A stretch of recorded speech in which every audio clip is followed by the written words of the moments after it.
ஒரு வருஷம் 2 முழங்கால்ல இருந்து பாதம் வரைக்கும் வீக்கம்.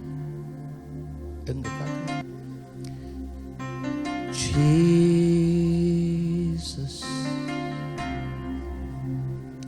Jesus.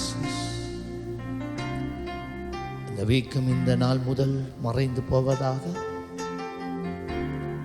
உடைய தெய்வீக சுகம் இந்த சரீரம் முழுவதும் இறங்குவதாக.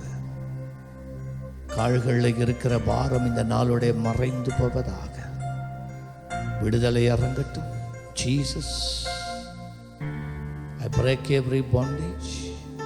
I set this daughter free. அப்படியா?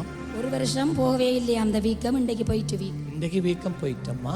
எங்க கழுவங்கேணி. அதான் நான் சொன்ன விடுதலை இருக்கிற இடத்துக்கு வாங்க. வேறு சரி அது போயிடும். பாருங்க இப்ப லீவ் பாருங்க. இப்ப இல்லை எவ்வளோ காலம் இது ஒரு வருஷமா? அம்மா சொல்கிறா ஒரு வருஷம் அவட முழங்காலுக்கு கீழே பாதம் வரைக்கும் சரியான வீக்கமும் கடுப்பும். ஸோ நடக்க கஷ்டம் இறுக்கம் போல் கால் மடிச்சிருக்கல. அது இப்போ எல்லாம் போயிட்டு அம்மா சொல்கிறா கத்த நல்லவர் ஆஸ்வதிப்பா. சரி